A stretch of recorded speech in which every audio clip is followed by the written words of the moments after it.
Hello everyone, what is up? I am Rob. I am Eamon. It is a baby monster Fuzz, otherwise known as a mini Fuzz. How you doing, Eamon? Very well. How are you keeping? Grand, sure.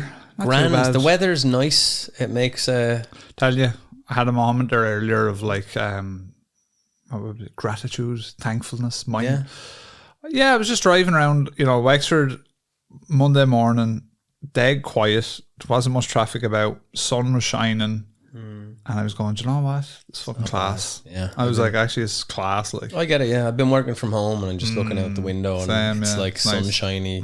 You're going, Jesus, could be worse. Yeah. It could be worse. Maybe that's the most gratitude I can give is it could be worse. Spring does be a wonder for the mood if you're Irish. Yeah. No, to be fair now, I did go through a period today where I was like legitimately feeling joy, I think. I was just walking around the place, I was like, this is good. I'd say that'll be gone now because that's the first sunshine, so that's gone for the rest of the year. But what I'm hoping is we're not going to get this really nice sort of entrance to spring and then summer just goes into a black hole. That's usually what happens. It is. And that's generally the sort of chat I have with Irish people around when we're talking about the weather, as we have to do. But we will actually, it's good you're talking about mood, because we're going to do a bit of a mental health fuzz at the end of this episode today. I know sometimes our listeners appreciate that because they don't get it that often. And also as well, actually, we did a kind of mental health fuzz on the Patreon a couple of months back. And there's stuff that I mentioned in that I would like to mention in this episode to everyone. I'm transgender. No, I'm not. But there is cool stuff to talk about. Well, I don't know if it's cool or not. But Sissy Mickey. Mangina. I'm trans. It would be mad if you just were like, yeah, I'm actually trans. And then like next... Pull me pants down. But every episode after, you're just like going more and more into the estrogen and the It's like that dude that dude, would be cool. Remember that dude Mr. Beast had? He just one of them did that. One of his crowd. He turned. Yep. Yeah, sure. Look, nothing wrong with it. Yeah, I don't know if they wouldn't want to go to Turkey and turn. I wouldn't. But no, look, if that's living your true self, man. Can't remember his name. If I came in here and you had ditties, I'd be having a right laugh for myself. But I also respect your choice. I respect your choice. Well, imagine how class that'd be. Ditties. Class. Ireland Manson. Do you think, here's a serious question, if both of us had Diddy implants, right, two of us, or either of us, do you reckon we'd be whipping them out for the laugh all the time to each definitely, other? 100%. I'd be whipping out my ditties for the lads like 100%. If I had ditties, I'd be constantly... If you went trans tomorrow, you'd be... Like if I stayed you were there with the lads but and I just had ditties. Everyone's drinking, having a crack and all. You'd like, the lads would just turn around and you have your ditties. I'd just be like, whoopsie. Yeah, I definitely would do that. Or do you think you get all serious about it and be like, no? No, because if it was still me, I'd think it was hilarious. I don't know, like, can you get arrested if you show your boobs? My body, my choice. Yeah, I think they'd be too afraid to try to do it to me because I'm a trans man showing his ditties. They'd be like, I don't know. Most of the time they'd be like, he's clearly not well. Yeah, he's not well. Stop. We told you before, Eamon. It's Amy. Stop showing your ditties. How dare you? Come out, you. Come out, you. You fucking bigot. How dare you? Anyway, but I would definitely show my... If my mentality was the same, but I had ditties, I'd be constantly showing my ditties. And I'd love to see the points where the lads get too drunk and their little fucking Mickey lizard brain starts going over there. Ditties. Try, Jim. And I'd be like, no. And the time for the ditties to go away for the night. We had a review actually, and it's probably from this kind of banter. They're not into it. No. I woke up on Sunday morning and there was a comment on Spotify. I was on the Nazis Occult episode and it was something like complete utter nonsense or something like that. Yeah. I was like, yeah, pretty much. That about sums it up, sir. Yeah. But they deleted the comment. They didn't even stand by it because I was getting ready to be sassy. You were like, this is the point of the podcast. Then you're a crack. It's supposed to be bad. Then you're a crack. What was the episode? I think it was the Nazi Occult one. Oh, Nazi Occult, like ages ago. Yeah. Oh yeah, sure. People do be finding them. You know how it works. Yeah, sure. Look. Also, I'm gonna individually shout them out. Necrome Animal. Yeah. Keeps asking on Spotify for video on Spotify. It ain't happening, brother. Hey, forget it. Get on to YouTube. Who do you think we are, Joe Rogan? Nah, I can't be fucking Irish, man. And I'm blood and fucking. Who do you fucking think I am? There were so many different things you should have said there. I just like can't be fucking ours. Who do you think I fucking am? Look, I'm trying to save data centers now. I don't want to be uploading data for no problems, you know. Yeah. And twice a week nonsense podcast as reviewed by listeners. Save the data centers. Try to save the data centers with pointless stuff being uploaded. Yeah. Like the intro of our podcast, for example. So, pointless stuff being uploaded. So yeah, no, look, Spotify, let's be honest about it, pointless. Who watches video on Spotify? Only you, Chrome Animal, you big weirdo. What are you watching fucking Spotify video? I think the sunshine. You're like the anti-suit. Like it brings out your YouTube. Sunshine. Who's watching Spotify video? Like I'm not. Who the fuck is watching Spotify video? Not me. I have Spotify Premium. I am watching Spotify video. I have Spotify Premium. I have Duo. It's a shit video player. This crap. Like it's a lot like all the other video players. It's just you can't watch it on the big screen. Is that right? That's fucking. A lot of people are putting up their video content in Spotify. Best luck to them. I wish them the best. Yeah, I know, absolutely. I wish them the best. We're on YouTube. Yeah. Partnered and all. And it took it long enough to get partnered. Yeah, we got flagged for that heroin episode as predicted anyway. Not flagged, but heroin episode. The one where I was talking about how to synthesize heroin from poppies. No, in retrospect, that was probably not. But sure, look. Yeah. Do you know what I mean? Happens. What did you just say? They're not mad about it. Sure, if you want to find out how to synthesize heroin, you're going to find out whether you listen to us or not. Like, no one's going on to the internet going, do you think I wonder how could I synthesize heroin? Monster Fuzz podcast might talk about it. Fuck off. No, well, we might talk about anything, to be fair. Break everybody. If you want the video, go on to Patreon or indeed check out YouTube. Patreon is the best way to support this show and it helps us to continue to make these episodes.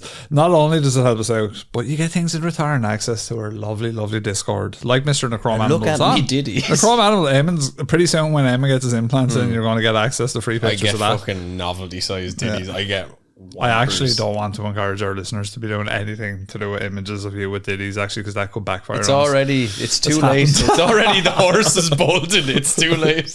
Yeah, you get ad-free stuff, your Discord stuff, and all of that jazz. You can pay for the year and you get 2 months for free.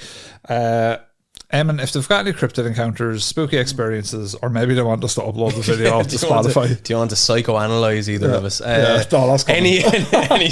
Anything you want to send in, send it to monsterfuzzpodcast@gmail.com and we will read it out on a mini fuzz. It's going to be one of those ones. Today's episode, we have discovered that kangaroos have 3 minges. But why? Which is the most reasonable question to ask after that statement. Yeah, so I actually believe we've probably learned this already on the podcast at some point in time, but we're going to figure it out. Kangaroos are pretty peculiar on the outside. They're a big marsupial. There's not many big marsupials. They hop. Yeah. And they use their tails as a 5th limb. Yeah, all good things. But they're pretty weird on the inside, Eamon. Yeah. Female kangaroos first have 2 vaginas, and then like a Pokemon, they evolve and they get 3 vaginas. But that is after they have birth. They give birth. Now you might be asking why?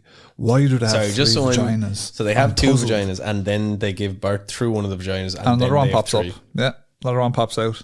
Let me try and. Is it because? Guess now without reading. Yeah, I'm not reading it. So the one that had the kid is just wrecked now. And none of the other male kangaroos are going to be bothered with it. So that's a good shout. Makes a new that can happen. Kangaroo. That can and does happen. A punched lasagna. That can and does happen. Obviously, I'm not saying. Yeah, that. Stop reading it there now. You're looking. I'm not. Yeah, but I wasn't. That's my only guess. Okay. No, I imagine it's a one. It's a. You can only have. There can only be one. The most likely explanation is that it's an adaptation to Australia's unforgiving environment. Multiple minges and uteri, of which there are also 2, enable female kangaroos and all marsupials, Eamon, to have multiple offspring at different stages. 3 babies at once, like, yeah, very good. They're mad for it. Class. It's like a fucking conveyor belt. You have to, but like, would she have to?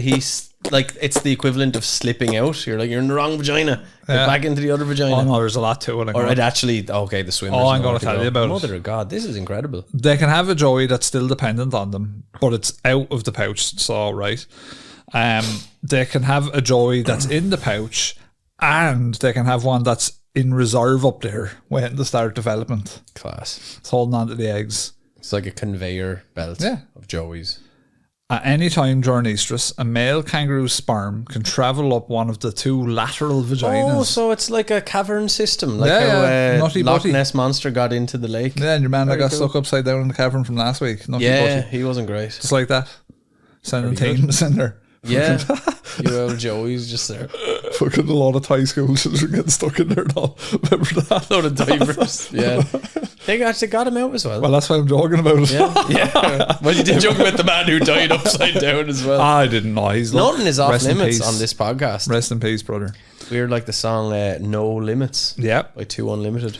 But if there's already a Joey in the pouch, there's a problem. That Joey will need the pouch for 18 months, would you believe? 18 months. But an egg goes from conception to birth in just 30 days. That's kind of handy. So it just fires it out after a month. That's why they're them little, like, have you ever seen them little Joeys? So it holds on to... the Joey's in the pouch for... Well, yeah, when that Joey comes out of one of the 3 minges, the labyrinth. Labyrinthian minge. Once he gets out... He's like literally that size. He's like the size of and he's just in the pouch getting bigger. Yeah, no. He comes out the minge and walks up to the pouch. This sounds like bullshit. No. I know it's true. He's like about bullshit. The size of I'm trying to think, like a maggot. He crawls like a maggot. He's like a maggot. He just worms his way up and gets into the pouch and then incubates or whatever you want to call it until he gets big enough. So is there a load of weird mad stuff in the pouch that just keeps the pouch now? Pouch looks pretty rough. I'd say. I wouldn't want to be smelling a pouch. Yeah, I'd say the pouch is kangaroo pouch. I thought was a good smell. 3 vaginas and a pouch. Jesus Christ. Yeah, wow. I can't imagine it being great. Yeah, the pouch should be fairly raw. Is this the best nature podcast that's ever been? Maybe we should just start doing nature stuff. I'd be up for it. Yeah, there was an episode I want to do, but there wasn't enough information. It was about a talking seal. We have to find more about it then. I will find. Well, there needs to be more. There just wasn't enough, but we'll bring it into maybe a mini fuzz. One of our listeners, 1,000 times, he said, it's like, I've been into this stuff for years and I never heard of this Lacerta interview. And I went, sure, we're the hookup. We know we're the plug, you know. Wait till he hears what we're going to record. You're going to love the episode recording today. Very excited for that. The Valley of the Headless Men. What a time to be alive. So, right, the Joey comes out. 30 days he's only up there cooking.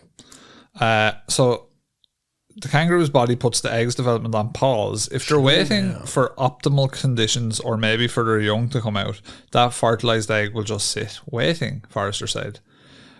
Women, like actual humans, could probably do it with that, right? Because it's like, yeah, I want to get pregnant now, but I also need to have a house, a mortgage, and I need to have a steady job, career, and I need to have all that. So it's not easy being a woman. The baby up there for like a couple of years. That'd be class. Yeah. That would solve a lot of problems that we have as a species right now. Because I was listening to some interview with some lad and he was all like, they're basically talking about like what's wrong with settling down and having a family, and obviously there's nothing wrong with that, but it's a highly precarious situation for a woman when you think about it. Anything good happening out there? Just heard a lot of little bastards out there. That's alright. There's lads playing by a slitter by my car, so that'll be fucking wrecked by the time I get out. But look, I think it's a perfectly laudable thing to have a family and all the rest of it. Problem is, it does put the woman at a disadvantage. If you imagine you come out of secondary school, you become a homemaker, let's say in your early 20s, and you're raising the kids, again, like I said, like a really laudable and admirable thing to do for sure, and should be taken more seriously and maybe subsidized, or there should be some sort of salary given for it. But if anything happens to that marriage, you're talking about potentially being in your 30s with no real career experience, and you're starting from scratch. So there's a real mad disadvantage in terms of the guy can just be like, yeah, I don't want to do this anymore. Oh yeah. And then, he's built the career, he's been breadwinning, and then the poor woman is like in a situation where she's done excellent work raising the family and now has nothing to rely on. So it's a real tough situation, And then the opposite is you go on birth control, and you focus on your career, you don't have kids, and then you kind of age out, which is obviously how, and it's a really tricky, where's the line, how do you make a sensible decision in a situation where it's almost impossible to do something sensible? Time crisis. Time crisis. True story. The thing goes No. But that's just me with my feminism hat on, looking out for what's best for women. Of course. And not having any answers like most men who talk about feminism. Yeah. But I'm not talking about feminism to try and get laid. I'm just talking about it in general. Oh, yeah. You know, those icky men. Those white knights. I'm a feminist, but he's just trying to game the system. Ladies, never trust men like that. They're just trying to get laid, same as the super machismo men. At least the super machismo men are more honest about it. Anyone that's saying they're an ally, just trying to get laid. messing. Would you like some dick? So they say that the strange anatomy may also be a reason for their offspring's small size. Through a quirk of evolution, a female kangaroo's 2 urinary tracts pass through the spaces between the 3 vaginas.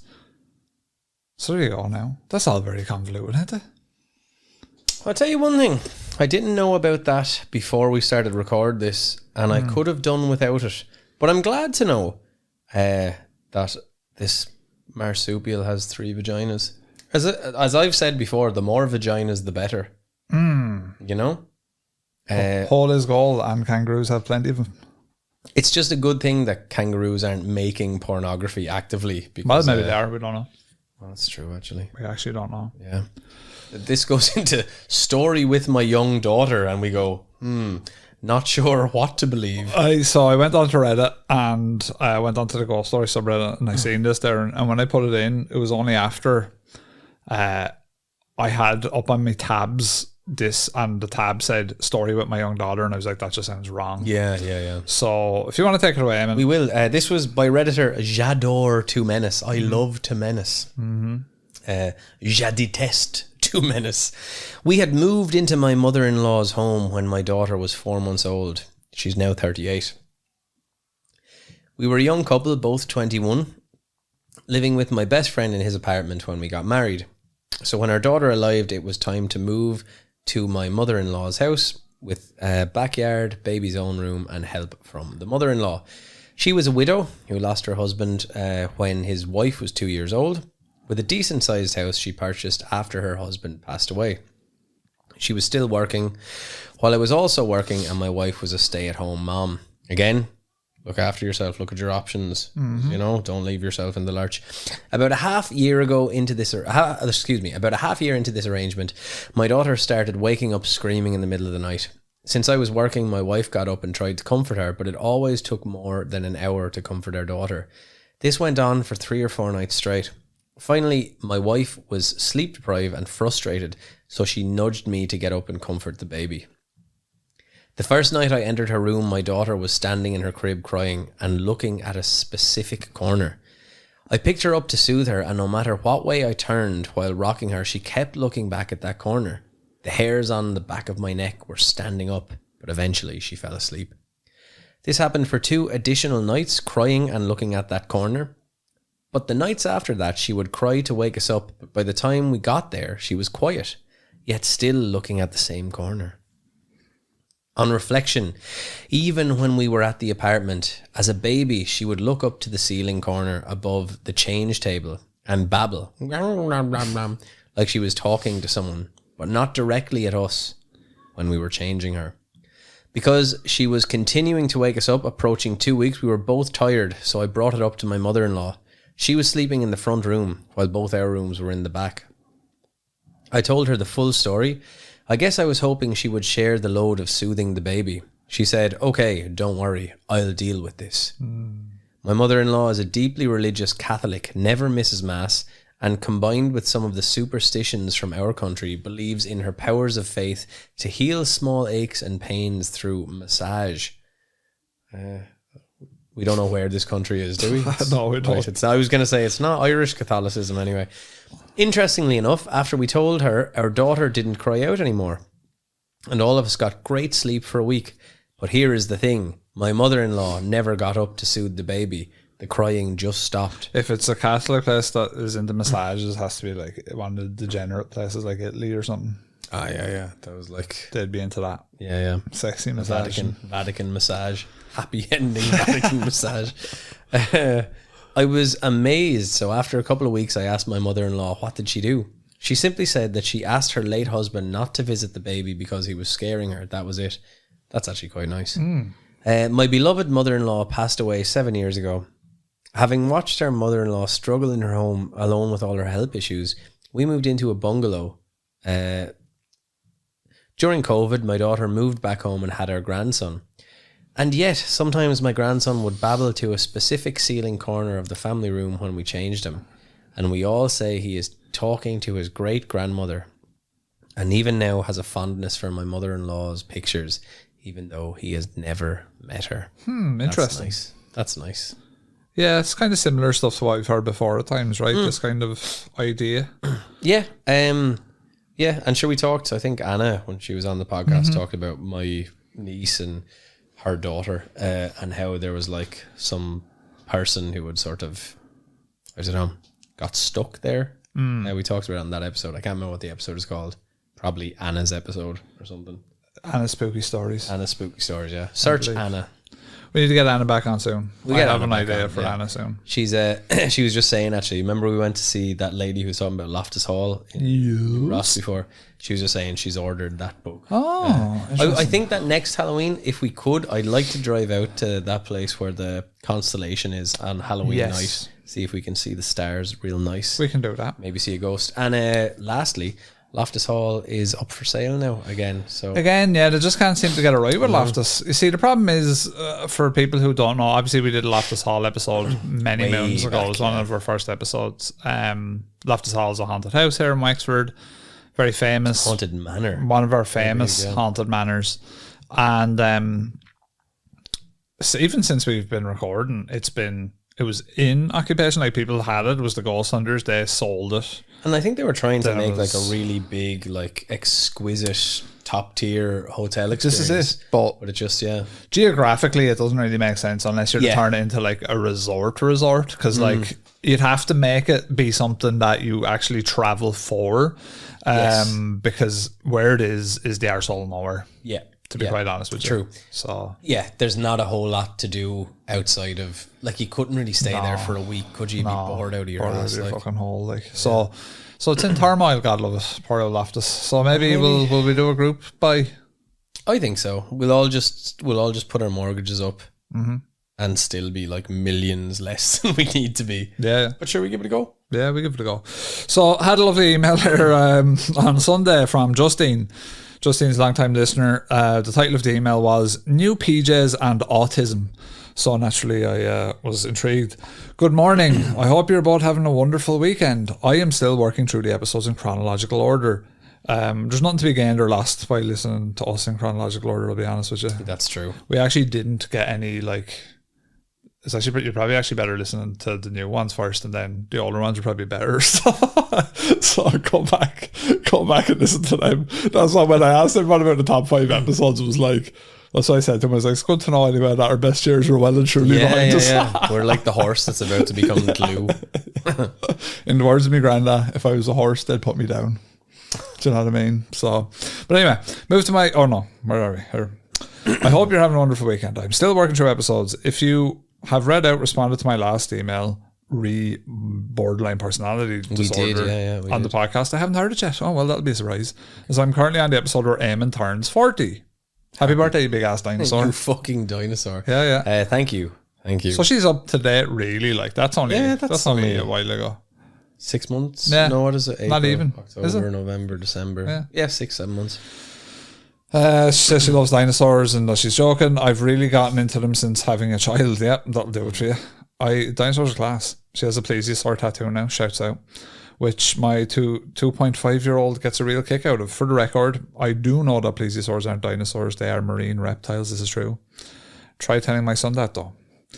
They're like dinosaur adjacent. They get a pass. Yeah, do you know what I mean? I think so. And it's the same as pterodactyls and stuff. They're not technically dinosaurs, but they get a pass. Anyway, I saw this 90 for sale. She sent this in. It was on Vinted and it was quite cool actually. But yeah, you may remember from my Robbie Williams Alien email I sent you that I have a particular soft spot for Rob Sebastian impersonation. She can't wear the teen out without saying I condemn to my partner. You might remember me saying that girls with autism are often misdiagnosed / diagnosed later in life due to the previously very male-focused understanding of autism. Guess who has now been diagnosed as autistic at the age of 27? It explains a lot. Someone did try to diagnose me when I was 17, but I wasn't having it. No, I am not autistic. How dare you? Not pass. But I was embarrassed, and despite not having any negative feelings about my autistic friends and boyfriend at the time, we'll actually get to this because even this part is interesting. I guess I still had some of the internalized stigma. There's going to be a lot of armchair psychology at the end of this episode, I'll just be honest. Which is, I wish I'd have been diagnosed as a child so I could have received the support and understanding that I needed, but the past can't be changed, and it's just relieving and validating even if it's a bit late. Interestingly, this was my favourite part, I always got a bit of an autistic vibe from Rob. Big acoustic energy. It's funny, maybe it's as a fellow autist, by the way. So you're already in. The gates so are closed and you can't get back out. So it's like, you're autistic, so we're both autistic now. But I have a sense for it. I would be surprised if you weren't autistic. This is like the Uri Geller for autism, where she's getting my vibes. The most important thing, though, is that you are well and happy. Oh, cheers, yeah, great, yeah. For some people, a diagnosis doesn't offer them much, and they are happy the way things are. But as I said, it did offer me relief to understand why things are the way they are, and why I struggled with things the way that I did. Sorry for the long email. Thank you for the time, and thank you for making your podcast. Honestly, I don't listen for education purposes. Yeah, you've got the right idea there. And anyone who needs to rethink their choices. Yeah, you've got the right idea there. But I listen because it makes me feel like I'm in the room with good friends, shooting the shit and comforting. I like listening while I'm working in the office. It makes me makes the working day a little more happy, and also keeps people away. Kind regards, none other than Justine. Acoustic anyway. That's you. No, I'd say so first off, I would say I'm definitely neurodivergent, 100%. That is in the family, but it's more ADHD. I have in the past been like, am I a bit acoustic, like semi-acoustic maybe, do you know what I mean? Alice in Chains Unplugged. Yeah 1996. So I looked into it, flirting with autism. So I have a friend who is diagnosed autistic, and we did, like, I was saying this to we did like a sort of at the same time. Now, this is by no means a diagnostic tool, but like we did one of those 100 question kind of tests where it's like one of those ones where if you hit a certain score, they're like, you should probably look into getting it checked. Like, and I was expecting to score way higher than I did, but I think I got something like 5 or 6 out of 100, and he got 70 or 80, and then he was diagnosed with autism. Not long after. There's a lot, you see, the thing is with the parasocial aspect of the podcast, a lot take on the stuff you feel from, and as well, a lot of the time with our personalities on the podcast, we're exaggerating certain aspects of our personality for the sake of a laugh. So like a lot of the things that I may say or do mightn't necessarily be how I actually am in my day to day. A lot of the weird stuff actually is, but I do have like traits. I think everyone, you see, this is the thing. I think like I'd probably more be of the like old fashioned mad kind of description is what you'd say. So I was a bit mad, like just a little bit. Yeah, well, I think like we were saying before, all of our friends who we're close to, we're all slightly on an angle. This is what I'm going to say here, because this is what she says there, that she has autistic friends and stuff like that. So yeah, usually birds of a feather flock together, right? So generally neurodivergent people will stick together. Another reason why I just never really felt sort of acoustic is because I never had any of the tendencies of like sensitivities or sensory stuff.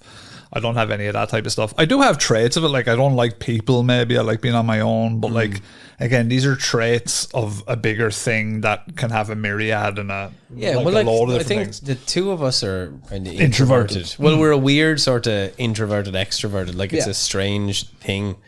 But again, and it's all a spectrum, and when you think of spectrum you think a linear thing, but you've got to remember you're on a spectrum of all these varying things, even down to sociability, which is sort of not connected to any kind of mental thing. So it's like when you create a character in a video game, which is probably a really autistic way of explaining it. But you know what I mean? You have all these things that are working against and with each other to just create your personality. I'm somewhat of an autist myself. But yeah, I never got. I mean, if you are, I would say it's relatively like a mild case. day walker, like, you know, you're like Blade. You're like Frost. Suntan lotion. I think I do have. So another reason why I never really truly felt it is because I'm actually surrounded by quite a few people who are diagnosed autistic or who I would suspect to be autistic, but are also quite social people. And I do feel distinctly different to them in that. I don't mean it in a way of like I feel better or worse, but their sort of sensitivities and things are extremely different to anything that I usually worry about. Like I've seen people with the sensory stuff, I've seen people with all that, and I'm like, oof. People with the touch stuff and all that, and it's like very real, and I don't really have much of anything like that. What I am diagnosed with, like, is, well, ADHD by proxy. Both my family, both my siblings have it. So, like, you know. And you definitely have traits of it, like, Oh, 100%. Sure.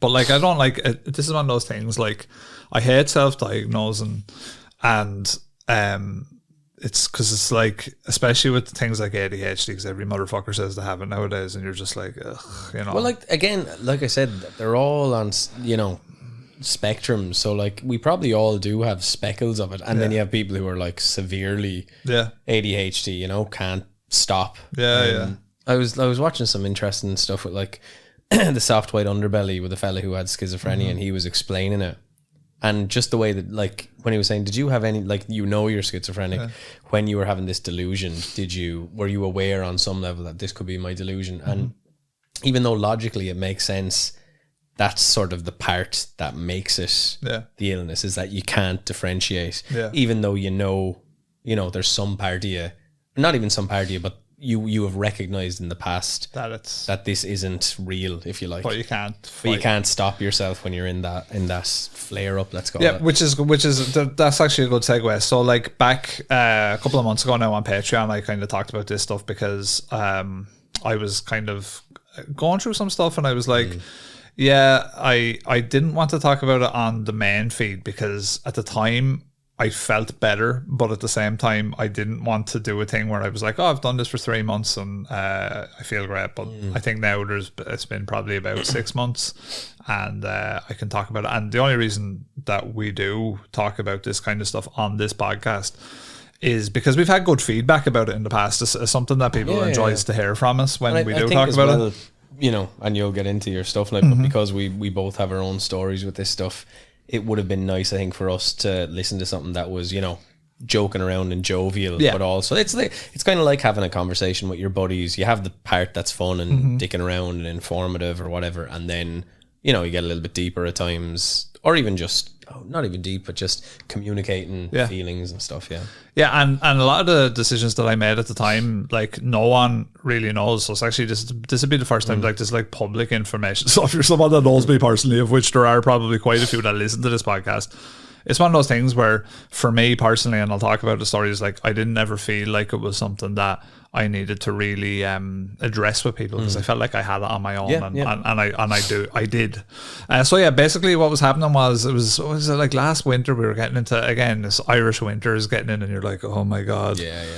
But I think it was like October, and there was a lot of things going on that was causing a lot of stress, which I acknowledged that were just, for anyone, I think they'd be like, oh yeah, you're stressed, it's like stressful. We were talking about that before we recorded today. But then as well, I was having what I can describe, and again, I don't like self diagnosing, but like OCD kind of recurrent thoughts, and those revolved around like health anxiety. So I was like always worrying about myself, always like scanning my body and thinking, how do I feel now? What's going on? It's like a hyperactive thing.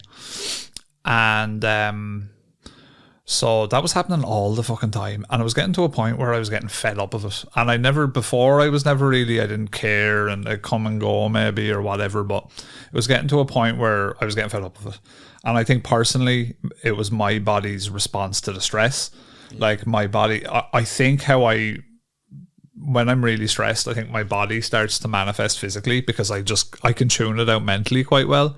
Yeah. But then what happens is your anxiety finds different ways to get to it. So it's like, oh no, but is there something wrong with you? There's something wrong with you, and you keep thinking about it over and over. And then every time you scan, you're reinforcing. Yeah, exactly. That, yeah. And it was just one of those things where I was just completely and utterly just fed up of it. And I was starting to get to a point where I was actually mad at myself, and I never really get like that. And I was actually getting annoyed. So then I said to myself, I woke up one day and I said, you know what? I'm wanting to give antidepressants a go. And because I was just like, fuck this shit. Like, and again, I was never feeling like I was in danger to myself or anything, but I wanted to try them just because I wanted to see how they were, if you know what I mean. Yeah. And just a quick thing as well. I think that what you did there is actually the way that people probably should. Because what a lot of people do is they wait until like they're on the bit brink of wood drifting in the water until, you know, and then they go and get help. The reality is if you're noticing yourself decline, it's probably a good idea just at that point rather than actually I've hit bottom now, like, you know. So I think I even said it to you because obviously we talked about it just privately. But I think I said to you, I was like, yeah, I think this is a good idea for you, you know, at the time. Because it was getting to a point as well where it was kind of overlapping into other parts of my life where I was just not on form, say, because that can go over into relationships and all, where you're just not your best self, and maybe you're just not in the right mindset to be, and you're not being present properly either because you're being a fucking idiot. Like you're in your own head too much. Yeah. And that's another part as well, that self-talk about like why you being so fucking stupid. Yeah. And it has a real, like it has an effect, even though you don't notice at the time, like on your confidence and on how you project, and you start to become smaller and smaller and lock yourself away. And it's, you know, because realistically you'd never, if you, like when you said to me I'm having issues with, I wasn't like, oh, you fucking idiot. You know, like you're like, oh shit, like you just talk it out. And it's so hard to remember to treat yourself with that compassion, but it's super important. Yeah, and it's funny because there was literally only two people who I told about it, and that was you, yourself and Kira. But even at that, like I never had mentioned it really to Kira because I never for one felt like I needed the help of others, but also I felt like it was just something that I thought I could sort out myself, and in the end I could. That's not the same for everyone, by the way. Some people need a bit of help with that. But so basically I went to the doctor, I talked to them. My doctor's very good. I've been to psychiatrists in the past and I didn't have a great experience with them. I just personally, the ones that I was at were a bit shy, I thought.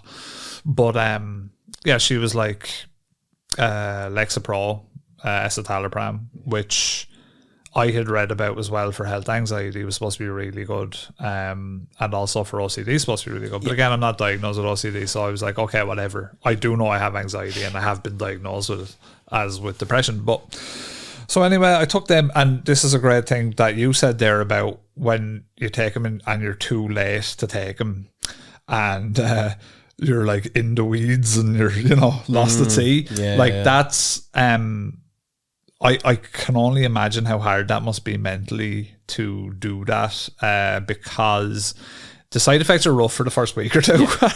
So like, for sure. Like I think it was the first or second day I was on them, I had a piano lesson and I went out and I was just like staring at the keyboard trying to make sense of anything. Yeah. And I was like, my brain is cooked. I was like, what the fuck is going on here? I was like, this is not great. And I had a lot of, for that first week, like a lot of, even this maybe first, second, intrusive, weird thoughts that I wasn't even thinking beforehand, that were maybe more extreme than what I had beforehand. And I was like, oh, this is fucking weird. I'm like, am I spiraling into some weird shit? No, for sure. I totally get that. It's scary, man. But then, after about, I would say probably about 2-3 months, Jesus Christ, it's night and fucking day difference. Oh my God. Like it's like, what is it they say, like the boiled frog? It's like if you put a frog in water and you just turn up the heat gradually, it never recognizes when it's starting to burn it. Like mental illness, or I don't even like to say mental illness, but like when there's something going on with you that's detrimental to your own happiness, it's the same thing. You kind of you reach a plateau and another one and another one and another one, and unfortunately they're descending slowly, but you're just not even aware. So 3 months ago I was at the point of where I felt comfortable like talking to, say, just on the podcast onto the patrons about it, because I was just like, you know what, I'm feeling good, but I don't want to speak too soon here, and I don't want to like jump the gun a bit, but like fuck me, it's night and day. So to just describe really how I was and why I took him, and also what the symptoms are like now versus then, was like, basically I would have been like scanning probably like my own body and having negative thoughts about health or something like that. In my case, just recurrent thoughts, like probably every couple of minutes, so like it was just a constant thing going on all the time, whereas now like that happens like maybe, I don't know, I would say it's like a 90% reduction, if not more. It's because obviously you're on Lexapro now. I've been off Lexapro for maybe over a year. Thankfully I haven't noticed much backsliding. They say that about that though, that's supposed to keep you good, like, well, I mean, to a point. I think the other thing to remember as well is like all these, your life is peaks and valleys. Like that's things will overall, maybe for no reason get bad or get good, or who knows. But I think to your point as well, that initial, like when I first took Lexapro, I was 25 or 6, and same thing. I think someone described it as with anxiety especially, you're always carrying this stress in your muscles. And so when you take Lexapro, on some level, it probably relieves it. So part of, they say, well, again, this could be bullshit, but part of the reason you get so tired is because for the first time in years, your body's actually releasing some of the tension that it's just constantly carrying. But I was the same the first time. Like, I think 2 weeks I was falling asleep on the couch and I was just totally shagged. Like, same energy. And it's been actually, I would say, almost transformative. But there was a whole thing, so like, it's kind of like, it's one of those things where there's a lot going on with it, but basically so like huge reduction in symptoms, started to feel way better in general, and then so there's a whole thing, but basically people with sleep apnea almost always have brain fog, concentration problems, and what can be described as ADHD like symptoms, right? And so after all of this, I was starting to feel better, blah, blah, blah. I get diagnosed with sleep apnea. So I've talked about that on the podcast as well. Medical condition, you stop breathing in your sleep, whatever. So I got treatment for that. I'm using that fucking big Darth Vader ass machine. And Jesus Christ, like now it's like I'm on fucking steroids. Yeah. It's so much so. Are you just feeling like so much more energy and like zest for life? Oh my God, like it's That's fucking awesome, nuts. Like, like Kara was saying, it's one of the lads there the other night. She was like, I go to sleep, Rob's on his phone in the bed. I wake up, Rob's on his phone in the bed, like getting ready to get out of bed. So like I'm awake when she's sleeping and I'm up when she's like before her. No, I'm up like it's mad, man. Like last week I was up at like 7:30 Sunday morning, out doing the garden, digging, full of energy, like, and like that was the whole day. And so basically, like what I'm looking at is probably coming off the escitalopram soonish. Maybe I'll give it the summer, and I think the CPAP, the sleep apnea, and actually treating that has really helped. That's the underlying thing. I think so. Well, if you consider, like, if you were never getting proper sleep, oh man, that's a recipe for anxiety. And like OCD, again, that would have been my primary thing when I was younger. But it's whatever way the anxiety manifests in your brain. So OCD is a really common anxiety sort of substack, if you like. You'll have generalized anxiety, you'll have panic attacks, all that sort of shit. So I think it's worth checking out. And one of the best things is, if this medication has worked for you in the past, it means that in the future, it's kind of like just hanging out with an old friend again. You're like, break glass in case of emergency. Yeah, exactly. Or before the emergency, preferably. But I know, like, I got put on once, not Lexapro or escitalopram. It's the Zoloft derivative. I can't remember the generic name, but that didn't work well for me at all. Soft Mickeys and fucking and despair. Soft Mickeys and despair, but not despairing about the soft Mickey, which you would have thought. But man, it was like, it was awful. Like, I remember the first 2 weeks, I remember being like, do I need to just like check myself into a place? And I was going through, like, the reason I was on it, I was going through like a fairly big personal thing anyway. And then I was on this stuff, but the first 2 weeks were just awful. But as soon as I switched over to Lexi's big hard Mickey and just like it, I don't know. And again, that's my personal experience. I'm sure people are going to have the opposite, where like Lexapro fucks them up, but maybe the Zoloft derivative is like, it works. But just, I think it's really important, as you said, be really mindful if you're going to try this stuff. Just keep an eye on yourself the first couple of weeks. Even ask people who are close to you, if I start acting weird, you're not going to start acting weird, but internally, it you know, just keep a check on it, like, you know. And I would also say, like, just as important is the sleep apnea thing, because it's quite underdiagnosed. And luckily for me, I had my first girlfriend said it to me. My first long-term girlfriend, she was like, "Do you know you stop breathing in your sleep?" And I was like, "Oh, you know, whatever." Like, oh well. Yeah, at the time I didn't really give a shit. Like, I was like, yeah, whatever. And you know, years went by, and I think another ex might have said it to me, and I was like, all right. And my score is actually quite low. Like, I have mild sleep apnea. Well, you're pretty lean as well, so you don't have a lot of the physical things working against you. Yeah. Well, this is it. Like, I think my doctor thinks that I met, like, she's got a really weird take on it, I think, personally, but like, no, she does. Like, I just, I won't talk too much about that, but yeah. So, like, another example is a friend of mine's brother. Like, his brother now be very overweight, but he's a hard worker. He's always out working and all that. But he got diagnosed in his 50s, like, and only recently now he started the mask. And first night, like night and day. First night, he said, "Best sleep I've ever had in my life. Best sleep I've ever had." And so, you know, there's a lot of really good podcasts on with sleep specialists that people should listen to, and sleep hygiene. Sleep hygiene, and all that stuff. It's really fucking important. And like, for me with the sleep apnea, like, because when I went into my doctor, she was like, "Oh, you have mild sleep apnea," like, "Oh, and are you getting anything out of the machine?" And I was like, "Well, do you think I'd be wearing it for the laugh?" Like, do you know? Yeah, I doubt it's a comfortable thing to wear. Yeah, no, and I look like a big fucking idiot, and it wakes me up because it's full of me fucking spit. Do you know what I mean? Like, it's not pleasant, but it's class. How long do you think the technology, or how far is the technology from like making it look cool and all, like making it look like something out of Cyberpunk? It does look cool. Like, I look like I'm a member of like fucking 9 Inch Nails or Slipknot or something now at the minute, or in a Marilyn Manson video or something. But like, or maybe more like Thule or something. I don't know. But it's been transformative actually, the sleep study. So I had a sleep study at home, and it diagnosed me from that, which actually, funnily enough, they are usually under-reportive. So they usually actually give you a lower score. So like, the real number might be higher. Interestingly though, here's the thing, drink fucking affects it like mad.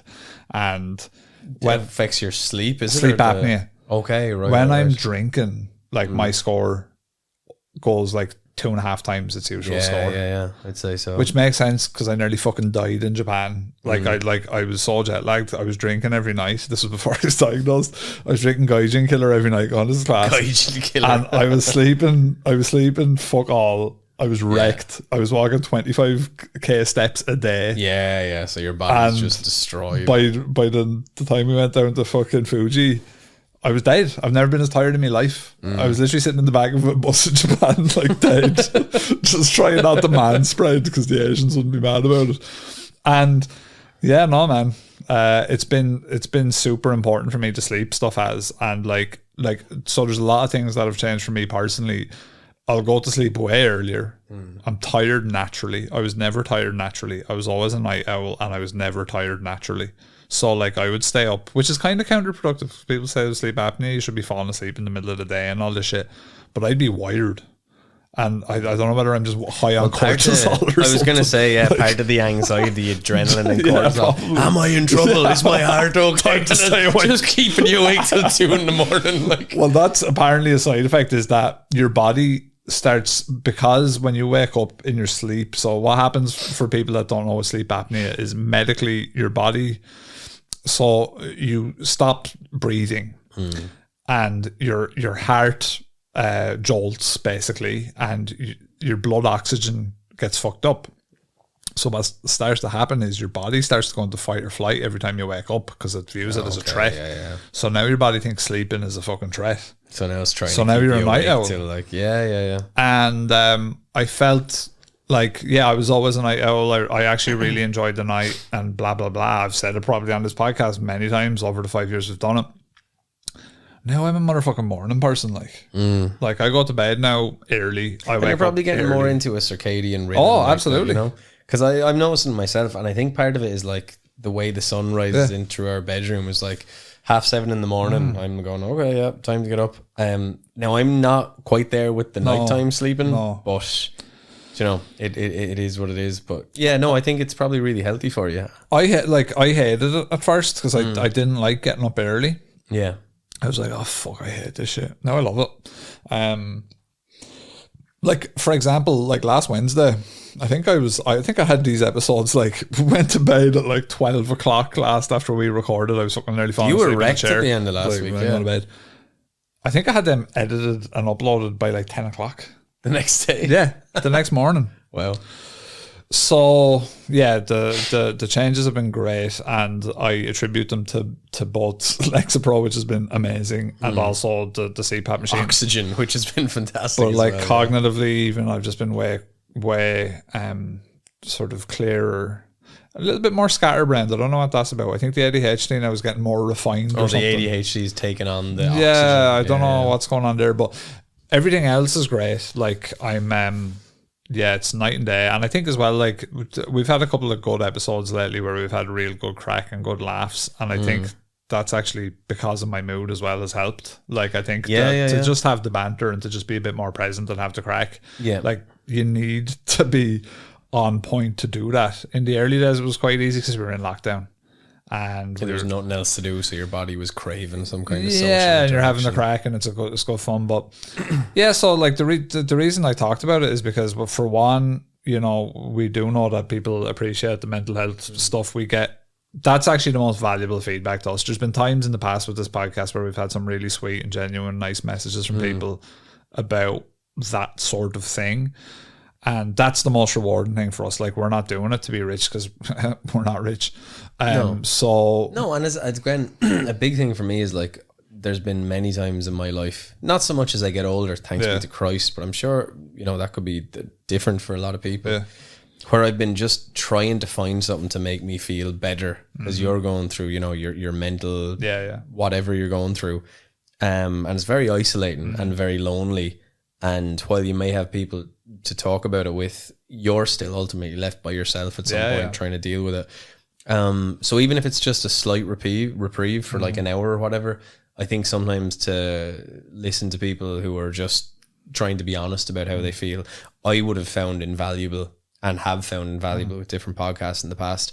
And I think then certainly for me, and I think for yourself as well, it's always been good to have people sort of say, look, I was going through something and thanks for talking about this or whatever. And like, to your point, we're not doing it for clout. It's more so an empathetic thing where it's like, yeah, I've been at the end of my rope a few times and heard a thing that kind of, you know, gave me a bit of reprieve or maybe made me, gave me an impetus to try something different. So when we hear back from other people, it's just a nice thing. And if you only ever help one person, that's worth doing the episodes for, you know? Absolutely. And for the record as well, like before we wrap up the episode, like I would have been someone who kind of resisted medication for this type of thing. I was very much the type of person who, like, I tried to turn to other things over the years. I've done the fitness thing, I've done hobbies, I've done all that stuff. For me personally, I think, for example, running was great for my mind, really good for the mood and all. But I think to do it to the point of where I felt good all the time from running, I would have to neglect other aspects of myself, my life, my relationships with people. Same as anything like that. It's like hiking, right? Hiking makes me feel great, but I can't go and hike. Not sustainable. Like, no, I can't go and hike 7 days a week. Like, and if I do. If I turn around to your Kira, body will be in bits. Well, that's one thing. And the relationship. But if I turn around to Kira, if I turn around to you and go, not recording that, I'm off down to fucking Carntool to hike, or I'm off up here to hike. Like, I'm neglecting other parts of me by doing that. Yeah. So like, it's a multifaceted thing where that can work for some people, especially if you're single and you're just on your own path and you're doing your own thing, or you can incorporate into your everyday life. But I personally wasn't in that situation. So Oh, look, you have to do whatever works for you. For some people, look, it's the drive towards fitness. It's fucking. If someone said to you, you have to do 2 hours on a pogo stick every morning in order to have enough fucking bandwidth in your body to get you through the day, that's tough. Or you can take this 10 milligram pill. And now, look, I don't know about the studies on Lexapro and liver and all the rest of it. I haven't read into those. My liver's class. You know, Rob's liver is class, so he's probably going to be fine. Milk thistle, milk of magnesium rather. So yeah, all that, but like you can read about it and make your own decision. Yeah. But for some people, they're going to want to do the hiking the whole time, and if that works, that's great. Some people, God love them, have treatment-resistant depression or anxiety, which again, that's going to have to be part of your life, maybe for you. And I think it's important to recognize we're pretty fortuitous that this medication seem to work for us. And again, I think again, to say for yourself, you're a really good example of like someone who didn't let themselves hit the floor when you decided to give it a go, which I think is, again, most people, and I'm talking about myself as well, every time I've gone on medication, I've been like really at the edge of a knife. Right. Yeah. Whereas I knew I was going down for months. I'd been on medication before, and you're like, no, I'll probably be grand, and and I may need to take the medication again. I will certainly do it if I ever need to. But I think it's a really good message you're sending about, do it before you're in the cave, like. Yeah. There's no shame in it. Do you know what I mean? No. Sure, why would there be? Like, no, everyone's on their own journey, and like the way I look at it is quite simple. Like there's people born diabetic where their blood sugar is fucked or their body isn't producing what it needs to. Much the same for serotonin or anything like that. And as well, like there's a lot of studies. Like I didn't really grow up in what you would call a stable environment. It was quite unstable, and varied. Not necessarily bad all the time, but it was just all over the fucking shop. Yeah. So that kind of puts you in fight or flight a lot and gets you kind of, you're a bit squirrely. And so I think, there was just a lot of things there. And I've done therapy, I've done all that stuff. I've done most things. So it was time. And it fucked me. Night and day difference. 10 out of 10 IGN. Would recommend.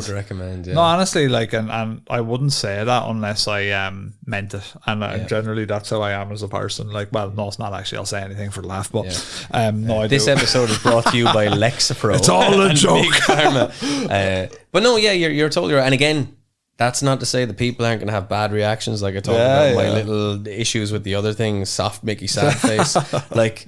All the, all these things. Yeah. No, the other part with Stone Mickey. Yeah, that happened. Like, Mickey, if you want to, if your lady is getting onto you for, 2-pump champ, the old Lexapro will take care of that as well.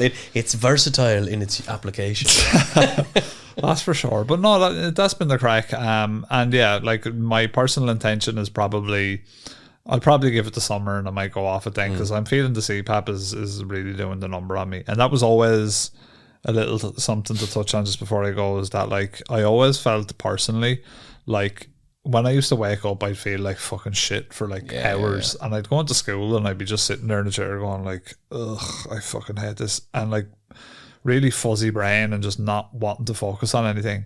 But all that while I was always questioning and going like, why can't I focus? Why can't I do these things? What's the whole and with the CPAP seems the fog seems to be lifting a bit. But if you do your research, you look into sleep apnea, go on to Reddit and places where people are discussing these things, you will see that it's a very, very common side effect. It's like brain fog and sort of things that mimic ADHD, but may not necessarily be that.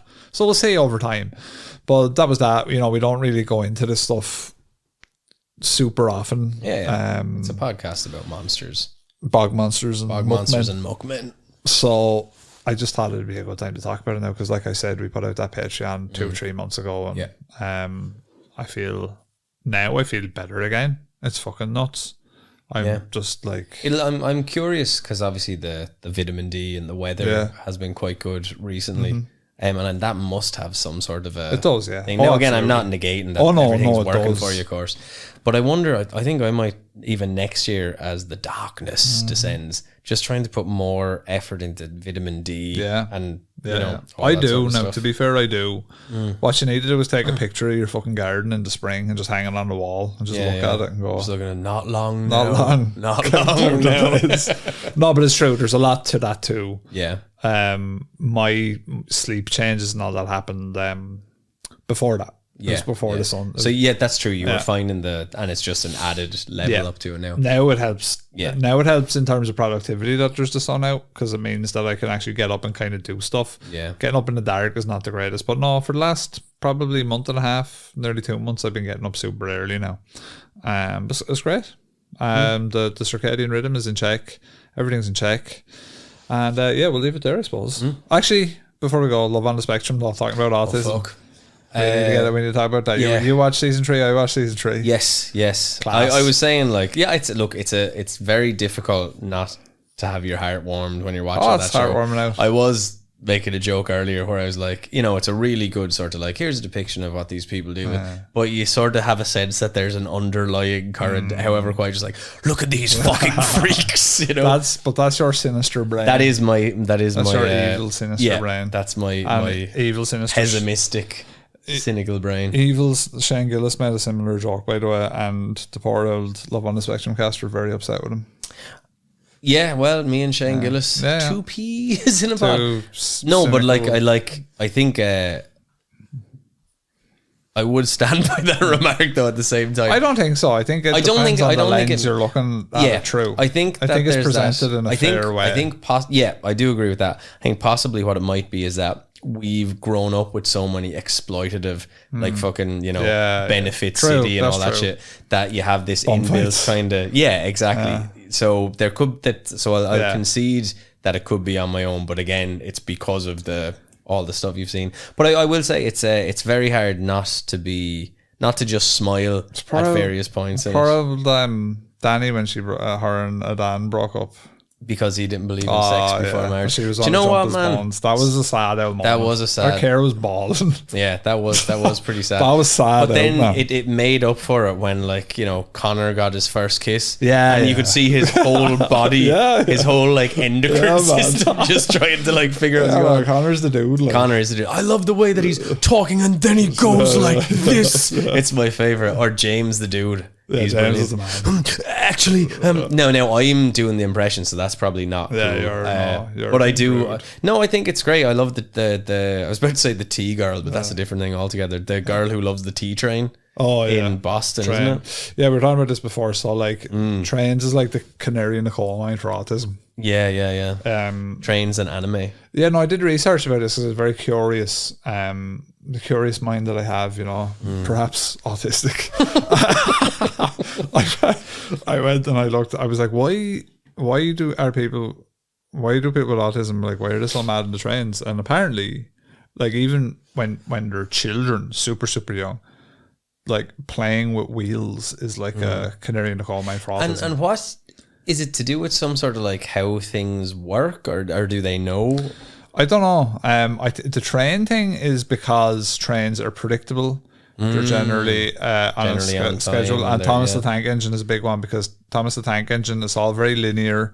There's a happy train, there's a sad train, there's a fucking the fat controllers there acting the Ballocks. Loads of shit going, but it's all very like blue, green, red.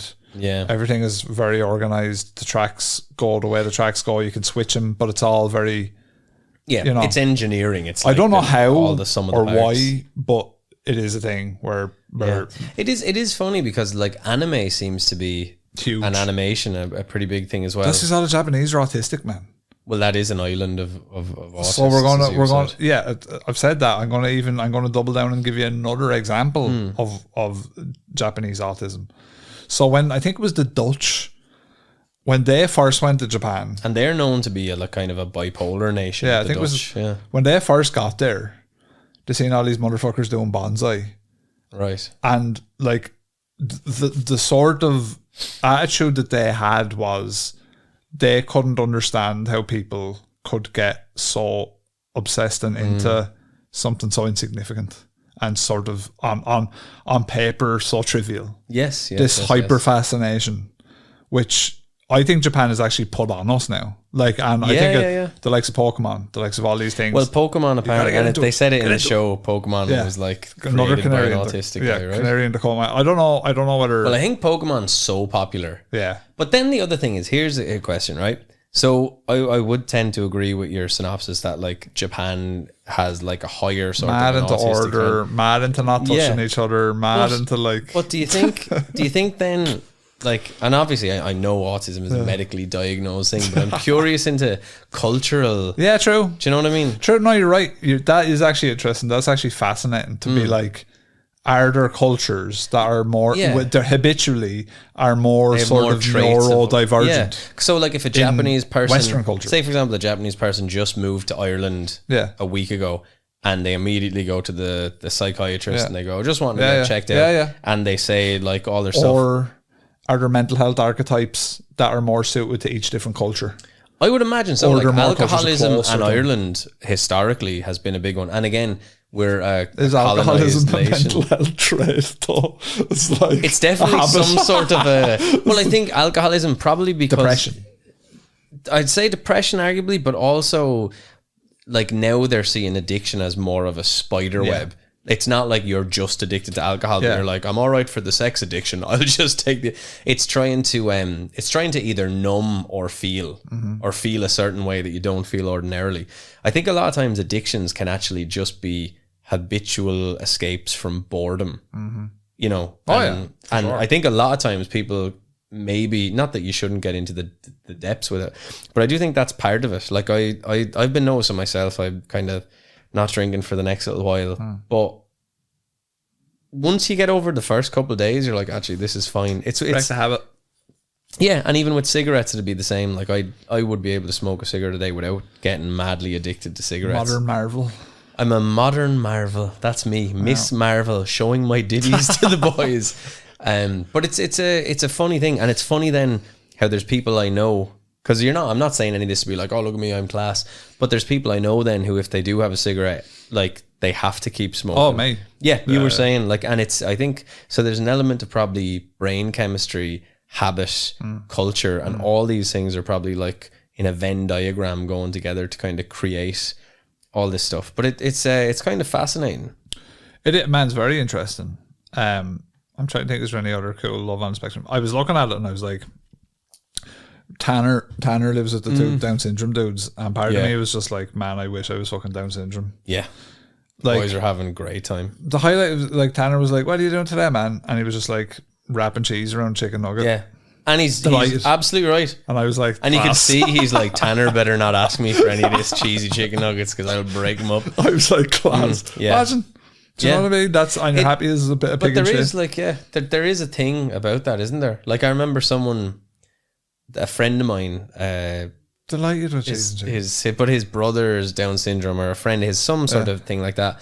And he said, oh yeah, my, so-and-so's Down syndrome. I was like, oh, sorry to hear that. And he was like, don't be sorry. He's having way more fun than you are. Oh yeah. You know? But like way more fun. That's like that, and I think that's what Love on the Spectrum does a good job of like portraying, is like the ups and downs of living with it. I think it's quite good. One thing I would say is most of these motherfuckers are living in some big ass houses. There's definitely rich people. I felt really bad for the girl, I can't remember her name, who likes trains, and her father had died, and her mother has like bad cancer. I felt bad about that. But most of them seem like they come from money. Yeah. Your man David, who's going out with not Madison, what's your one's name who sings the song? She's been in since the start. David is meant it. Abby. The amount of money, like you're just looking at it and going, wow. But a lot of them seem to have like a serious amount of money. But then again, your one who's into the train seems to be fairly middle of the road. James's parents balling at the song, Abby's song. Some song.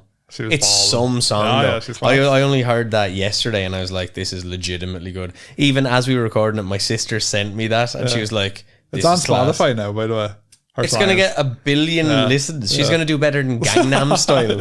It's she has such a nice voice. And I love just the little idiosyncrasies where like her and David kiss, and then immediately after kiss, she turns away and goes, thank you. And like, it's very cute. It's a very cute show. You're hard to be broken, man. Like Madison on it, like she's so cute, and you're just like, my heart to be broken a million times. Oh yeah, the one who's going out with the cowboy. Oh yeah, that was hilarious. He was just shifting her in front of the parents. That was so funny. Like, this even when they're on the beach and like she's bent in one of the most awkward positions you can imagine, just like he's grabbing her. Oh yeah, that's what I'm talking about. But he's like, again, if I met him, I probably wouldn't suspect he was autistic. If I was like, oh, you doing a bit of the music? He goes, yeah, I like to do some music. I'd be like, cool, right on, bro. Me too. Like, like I wouldn't get it. And I wonder. No, he would be there was times I was watching that fella now and I was like, Just how autistic are you now? I was going on, has he found the loophole? He's like just autistic enough to nail as many autistic bars as he can. I thought he was just pretending. When he was shifted and the dad was just like, you could see it in his eyes. He's like, if these cameras weren't here, he'd be eating that cowboy hat. Yeah, for listeners that watched, like him and the daughter just walk into the house, first time meeting the family, and he just starts shifting her in front of the family, and like the brother, the dad, and the ma. But the ma seems to be like, class. She's actually into it, and the dad and the brother like, I'm gonna break him up. Hilarious. No, it's great. Like Tanner's the man. So Connor. Who's your favorite one? Connor, I think. Connor's pretty. I do like Connor a lot. I do like Connor. I thought your one Georgie was actually legitimately funny. She had like good jokes.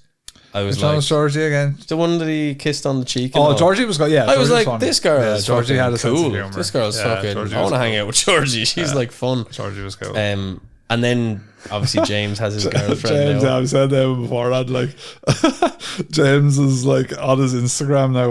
Like he's posting on pictures with his girlfriend. Attractive, bad looking girl, like, and all the comments are like James bagged the baddie and all this type of stuff. But it's so like, even when you see that, like, what about the one where he went out with the kind of goth chick? Oh yeah, and then there's a lot of people online saying that she didn't have autism. She definitely didn't. She definitely didn't. She just liked James. And then at the end of it, where she was just like, "I'm used to getting rejected," I was like, "Oof." I felt like I was like, "Oh man." But imagine how bad that must be, where you're like, you're her and you're like, oh, I'll go out with James and he'll love me and all that flames. And then James starts it. But to be fair, she was a very pretty girl. I think but James doesn't have it. Well, James, I don't think that maybe. I feel that, but like you feel so bad for him because you can see how awkward they must feel just trying to converse. Yeah. James's dad's the man. James' dad doesn't give a fuck. He's the man. Yeah, and all their meetups and all, like, because they all meet up quite a lot, like, but James's dad does be trying to wind them up the whole time, like. He's constantly annoying him. He has a t-shirt with James's head on it, and he's just swearing at James's real ugly head on it. He's a man, he's cool. I love Inspection for the King. I do like James, the first. It's hard to watch at times. It can be pretty cringy at times, and it's more so just because you're like, it's the social, like, sometimes when they're like not, when they want to kiss or something, but no, a lot of like tension. Just the level of anxiety is like what I would have if I was like, if there was a freight train coming my way. It can be tough at times. I think that's the thing about it, isn't it? It's like, it's almost like the inverse of, you watch like a true crime documentary and you're like, wow, this person's made is the same stuff of me, but they're like wantonly just massacring people. Whereas this is like, oh wow, this person's made is the same stuff as me, but they're like this really nice, like they seem so innocent, sincere. I'd like to see like a Love on the Spectrum, but they're all evil as fuck. That'd be cool. That, like, so like they're really innocent. That's basically Love Island. Yeah, actually, that's just Love Island. Hot autists trying to ram each other. And I do recommend for our listeners, Down for Love is also quite good. Is that the Australian Down syndrome dating show? Down for Love. I can't remember if I've seen that. There was a Down syndrome who went out with Tanner. Is a menace. He's Latin American, but he's a menace. The man goes around with roses and all, and he goes around, it pulls him for pictures and everything with his clothes off. But he speaks like he's got that like Latario kind of Hispanic accent. Yeah, but he's a madman for the fanny, like nuts for it. He's got Down syndrome. Yeah. Down for Love is down, usually Downs and Downs. I've only ever really seen like white Down syndrome people. Oh no, there's like, and is it a similar kind of a like you pick it out? You know the way you can pick it out pretty quick with. Yeah. I think I maybe saw one black Down syndrome guy, and I was like, whoa, never seen this before. I don't think I've seen any. Never saw an Asian Down black syndrome. Lads are rare enough as it is. Then black Down syndrome is like a fucking shiny Pokemon or something. You're not getting that shit. It's like you'd sell him at a high price. Like that's you're not getting that shit. And of course, I'm not saying that because they're black. I'm saying that because he said Pokemon in the cards. That's just, there's no Japanese Down syndrome because they used to leave them in the woods up until about 100 years ago. So that was Sparta. So yeah. There's not many of them left. Well, to be fair, the body usually tries to sort of like, that's, if the body will often like miscarry. So when they make it to term, and then now with kind of after all that fighting control and to get out. everything, They're trying to and it's You have surviving to let to get him. out. You have to let him be. And then in Japan, they're like, it's time for you to go into the woods. There could be like a community of.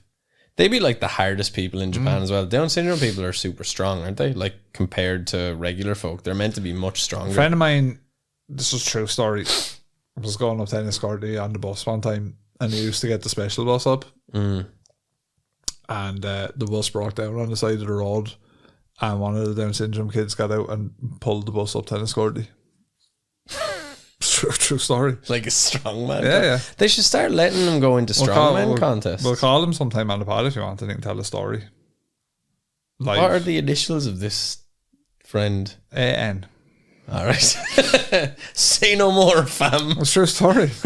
That's pretty cool. So they put like you just had a nylon rope and you just tied it around the leg and your man just tugged it up. Jesus Christ. I don't know, that's all I heard. You just said, listen man, bus driver just said you tie this around your waist and walk it.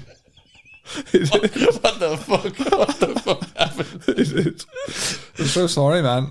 We'll get him on sometime. I believe it. Well, we both know one of the strongest men in Europe. We do. He's a friend of ours. I reckon the lad that thought the bus would bet him. He's like destroy him by the sounds of things. Yeah. He's out there eating clean and training and all. The other fella's just like coming off the bus going, high on chromosomes. Or do you want me to tie it on? Give a fuck. Yeah. High on chromosomes. Jesus. It's that time to go.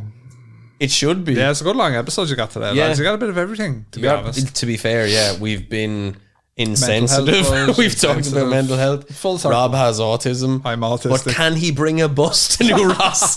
Join us next week when we find out. I might. Yeah. Big autistic energy. Semi-acoustic. I've been Rob.